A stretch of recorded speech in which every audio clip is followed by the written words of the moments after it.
Do you know what these are and what to do with them?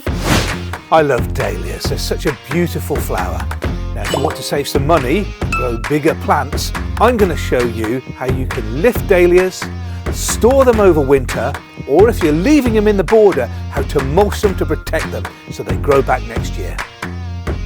Dahlias are wonderful plants in borders and containers. There are so many different shapes, so many different types, so many different colours, and they flower from summer right the way through to the first frosts. But unlike geraniums that die off when it comes down to the cold, dahlias themselves have very tough roots underneath the soil. They're called tubers, and that's what a dahlia looks like underneath. So when it starts to die back, the energy is taken into these tubers, and that's how the plant becomes bigger and bigger. Now the thing is with these big fat tubers that are underneath the ground, there are two things that can affect them during the winter months. Firstly, if you've got very heavy soil or clay soil that gets very stodgy and damp, it has a tendency over the winter months to potentially rot the tubers that are in the soil, and that's not good.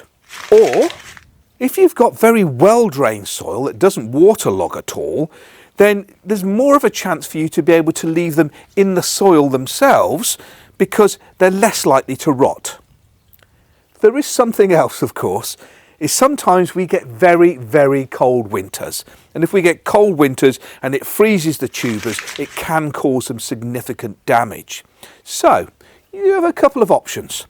If you have heavy soil and you lift them out of the soil, you can protect them during the winter months. If you have very well-drained soil, you can leave them in your border, but you mulch to insulate. Let me show you how.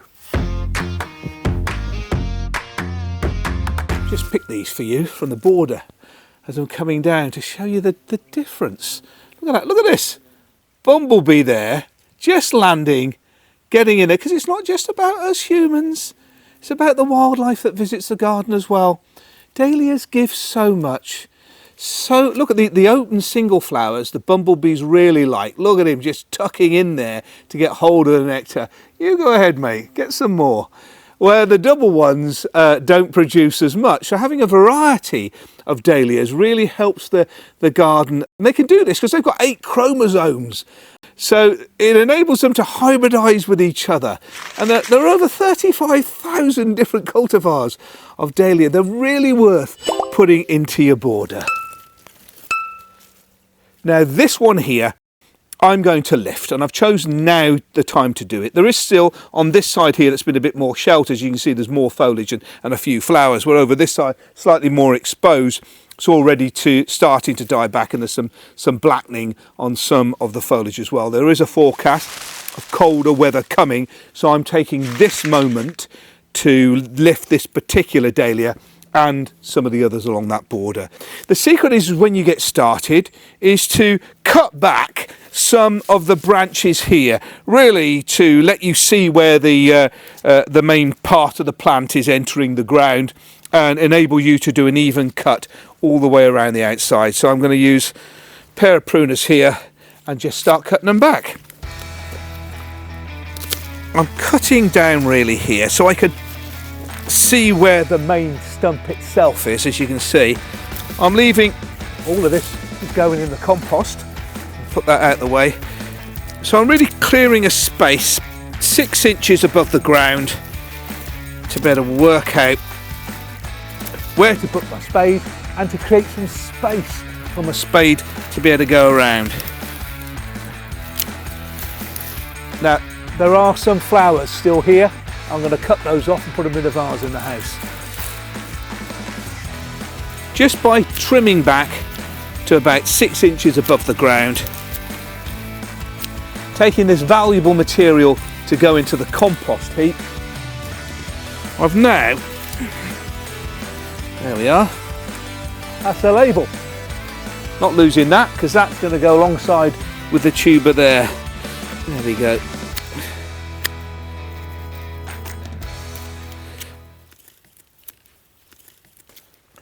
So as you can see now, it's really easy to identify the plant itself. So I know I'm going to be digging around here.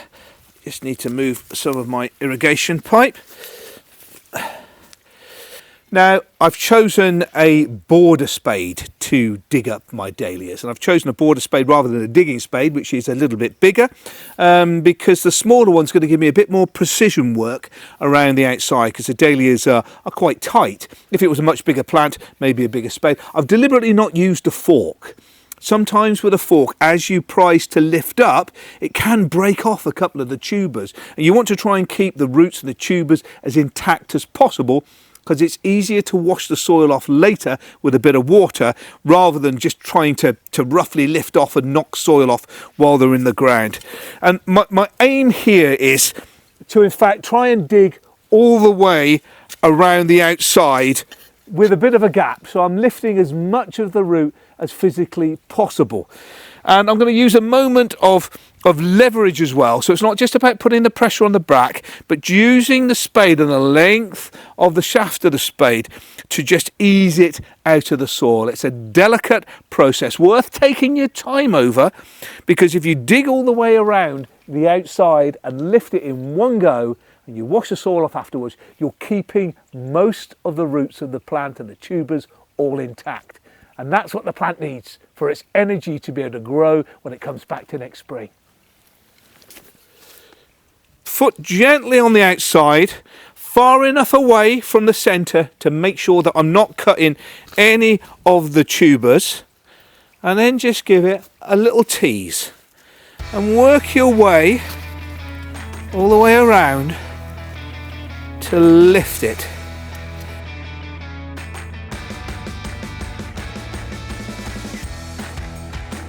Now I've loosened all the way around, I'm going to try and get a bit deeper. So you're following the same hole that you've made, and you just, as you can see, it's starting to loosen up. Bits of soil breaking up, but as deep as you can. Now gently teasing it. I don't want any of them to break off.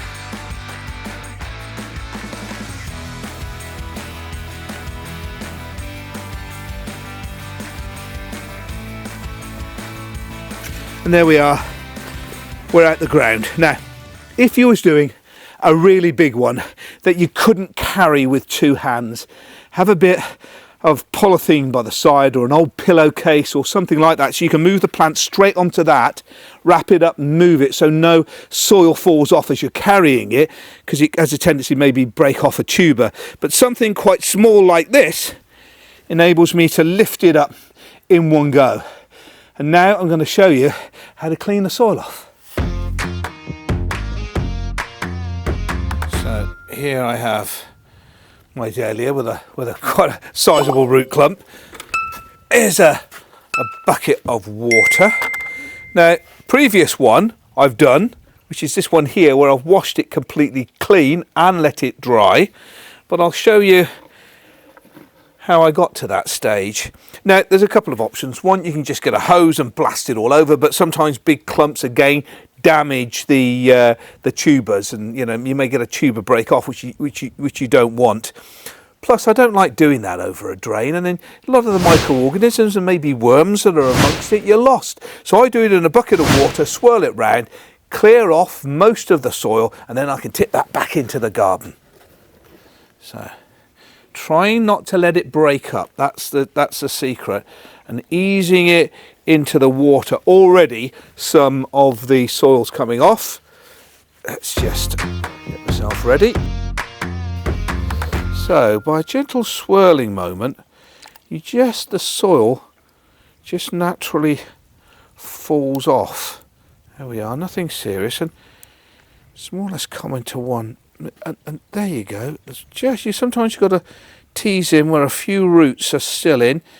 You can do this in a couple of ways. You can swirl. I do a little bit of tickling. Just get down, tickle where it's into the soil. You can squeeze a few clumps just to free it. There we go. Look at that. That was a bit easier than that last one. Look at that. And there you are, we've got some of the tubers now, there's a bit more soil around. I'm just going to give it a little tickle. So what I'm doing is, effectively with my fingers, I'm getting in between and just doing this action underneath. Just Tickling in between and lightly dusting, dipping it back and forth, making sure it's these you don't want breaking off. That's the thing. Just a little, look at that. They're perfect. If you want to be absolutely sure, there's a couple of ways of doing it. You let it dry and then you can just dust it off, or you can run it under a tap. Now you've got the bulk of the soil off, and you're ready to go. And all this soil that's still in here,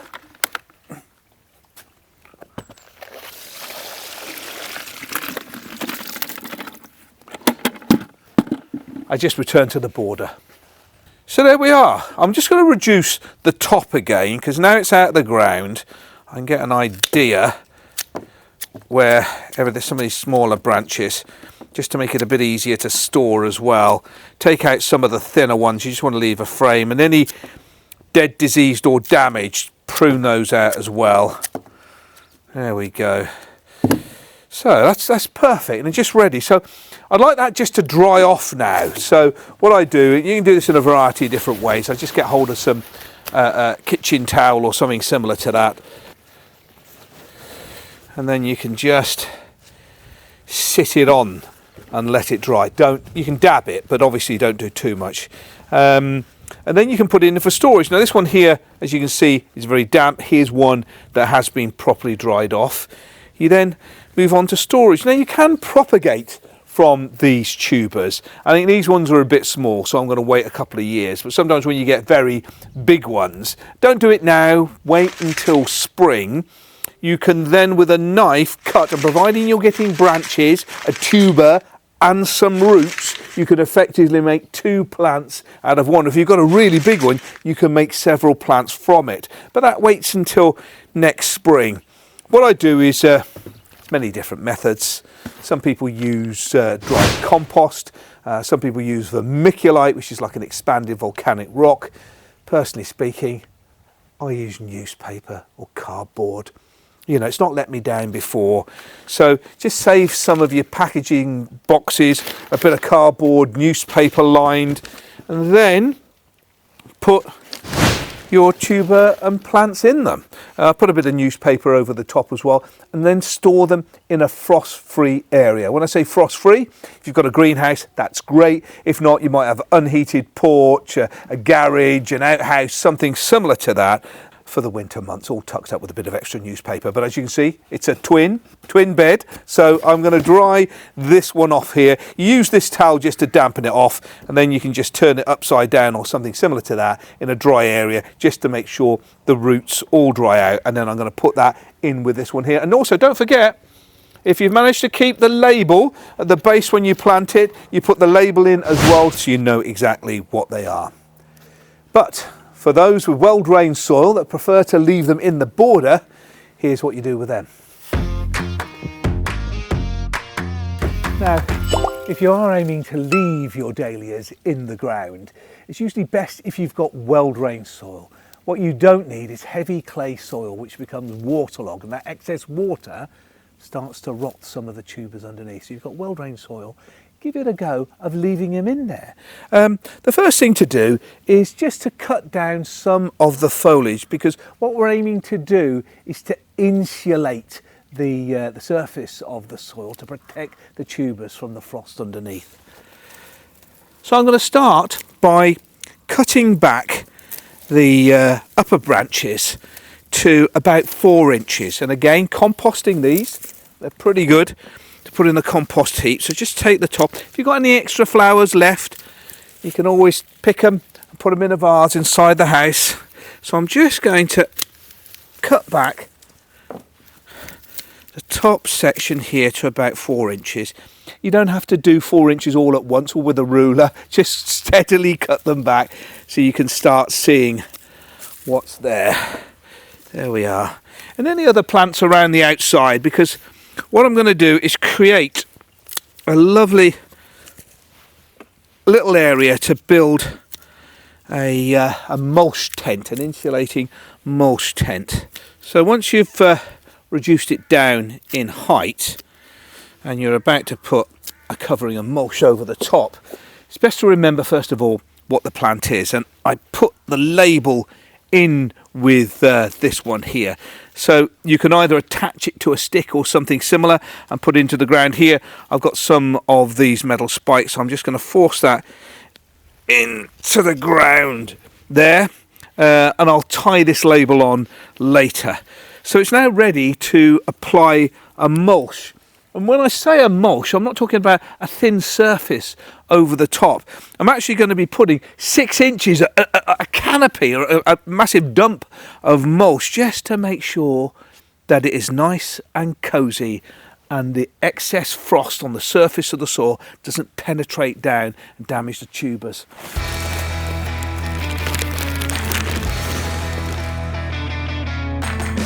Well, thanks for watching. I hope you found it fascinating. I do love dahlias. My bees love dahlias. They're really bright and brilliant colours, and they make sure your garden looks beautiful. So treat your garden to some lovely dahlias, and please give this video a thumbs up and subscribe to my channel for more great content like this. And also remember, turn on your notifications, and I will let you know of great free videos to inspire gardening ideas.